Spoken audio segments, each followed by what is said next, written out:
fazer uma live rápida para falar de um assunto que foi polêmico nesses últimos dias, uma matéria que generalizou e arrebentou toda uma categoria de colecionadores, atiradores e caçadores.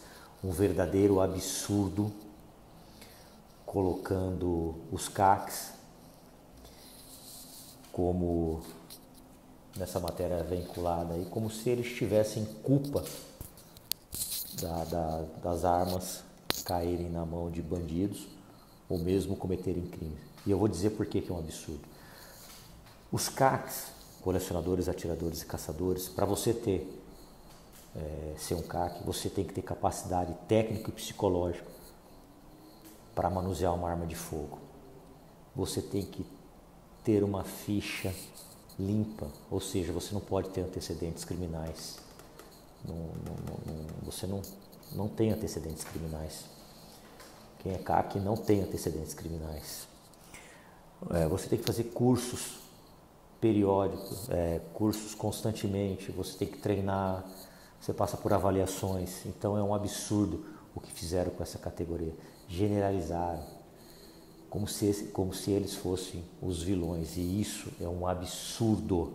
E o pior ainda, nessa matéria vinculada, é a gente ver sociólogos, pseudos especialistas em segurança, um até ex-policial, que deve ter sido aqueles policiais que viveram atrás da mesa o tempo todo, ou ficaram comentando a ocorrência dos outros, né? Tem muito, infelizmente, policiais que sempre comentam a ocorrência dos outros, mas nunca estão na linha de frente, né? A gente costuma chamar esse pessoal de embusteiro, né? Fala da ocorrência dos outros, mas não está na linha de frente. Então eu vim aqui para defender essa categoria, para emitir a minha opinião, que é um absurdo. Para você ser CAC no Brasil, você tem que ter capacidade técnica e psicológica para manusear uma arma de fogo, você não pode ter antecedentes criminais, você passa por um curso rigoroso, e isso não é justo, isso não é correto. Toda generalização é burra. E se você me apontar uma categoria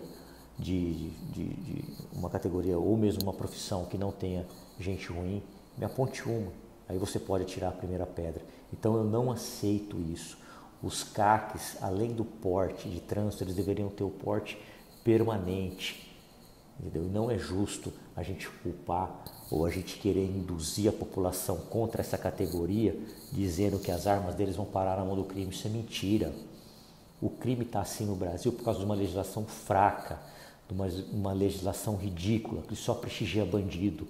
O bandido, ele não compra arma legalizada. O bandido não vai numa loja. Ele traz a arma de forma clandestina, de forma criminosa. Ele sabe que a lei nesse país aqui é uma porcaria. Ele sabe que no Brasil tem audiência de custódia, tem lei de abuso de autoridade, que ele vai ter uma série de benefícios, que ele vai ter um monte de recursos para não ficar preso.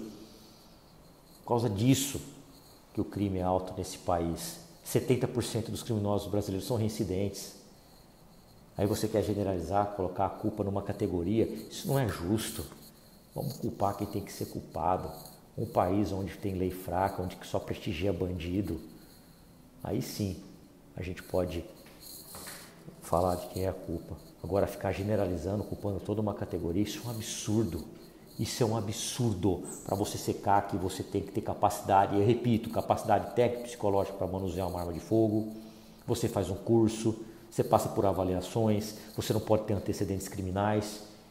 E aí esses sociólogos, esses pseudo-especialistas de segurança, ou esses ex-policiais, ou mesmo uns que estão na ativa aí, que só ficam comentando a ocorrência dos outros, que não vai para a linha de frente, que não sabe o que é realmente exercer a profissão, ficam falando um monte de baboseiro, um monte de absurdo.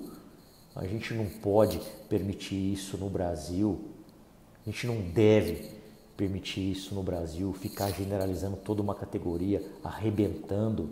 É engraçado que nessa mesma matéria, numa emissora que eu não assisto, ninguém falou nada de estatística das armas, dos tiros que saem das armas dos traficantes, dos bandidos, dos ladrões. Ninguém falou absolutamente nada. Aí quer arrebentar uma categoria inteira, generalizando uma categoria inteira.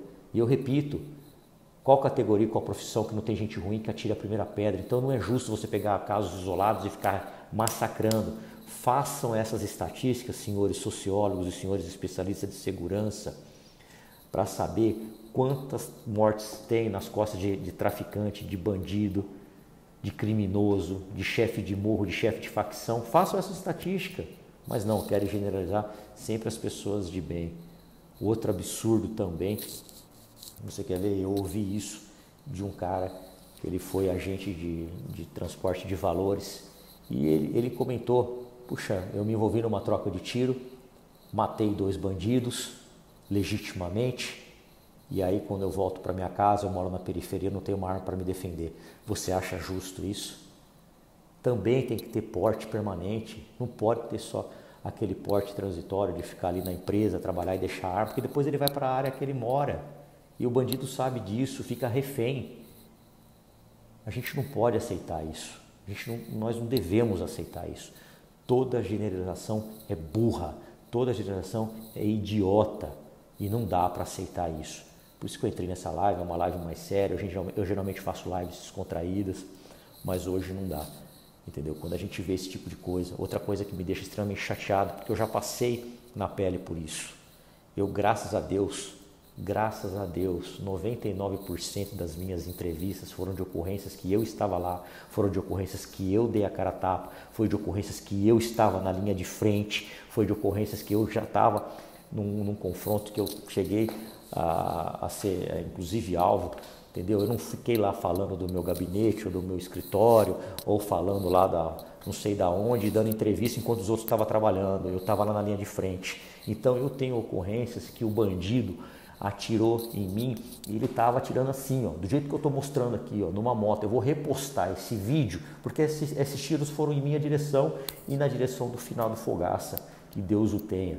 Não foi morto disso aí, ele morreu depois por doença, mas ele estava lá comigo, eu e outro investigador, o agente Ricardo. Então eu sei que muito bem que quando a gente atira o tiro acerta nas costas ou na nuca, nem sempre e a maioria das vezes não é execução.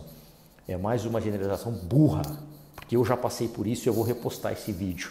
Numa saidinha de banco, o cara me reconheceu, saiu sentando o prego na gente. Ele montou numa moto, fez assim, deu vários disparos, a imagem comprova isso.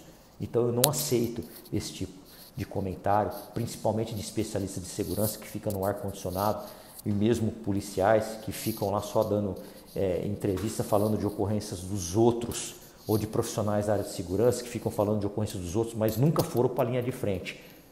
Nunca estiveram na linha de frente e ficam dando um monte de palpite. Eu não aceito isso. Eu não aceito que se coloque os CACs como vilões. Isso não é justo. E repito mais uma vez, para você ser CAC, você não pode ter antecedentes criminais, tem que ter capacidade técnico-psicológica para manusear uma arma, tem que fazer curso e não são bandidos. Não, a gente não pode aceitar isso. Quando os bons se calam, o mal prevalece. E eu não aceito isso. E só vou parar de falar se me matarem. Senão eu vou falar, porque eu não aceito esse tipo de comentário. Tá bom, galera? Então eu queria deixar registrado esse meu depoimento. É uma live mais séria. Vou deixar aí para quem quiser ouvir, porque eu tenho história para contar de cana minha, de ocorrência minha. Não fico falando do ar-condicionado, ou falando da minha sala, ou falando de ocorrência dos outros, não. Podem me falar qualquer coisa, mas que eu não fui linha de frente ou que eu não sou linha de frente, isso não pode falar de mim, não. Então eu tenho moral para falar, sim senhor, e vou morrer falando, ninguém vai calar a minha voz. Tá bom, galera? Não generalize, não façam isso com nenhum tipo de categoria, não jogue a primeira pedra, a não ser que você aponte uma profissão, uma categoria que não tenha gente ruim. Estava fazendo uma live hoje com uma juíza, aí um cara, e a corrupção na polícia? Eu falei assim, qual é a sua profissão? Não quis falar. Então não aponta o dedo para a minha, porque a tua também deve ter corrupto, a tua também tem gente ruim, então eu não aceito que se fale isso. Eu não aceito que se generalize. Tem gente ruim em todas as profissões, em todas as categorias. E a próxima vez que alguma emissora de TV for fazer alguma matéria, faça a estatística de quantas mortes tem nas costas de traficante, de bandido, de assaltante que lógico que não compra uma arma com registro, e não fique colocando a culpa nas costas de uma categoria que está aí lutando pelos seus direitos, que a imensa maioria é gente de bem, tá? Que querem simplesmente ter o direito de se defender. É isso aí, galera. Deus conosco sempre. Tamo junto, saúde e paz.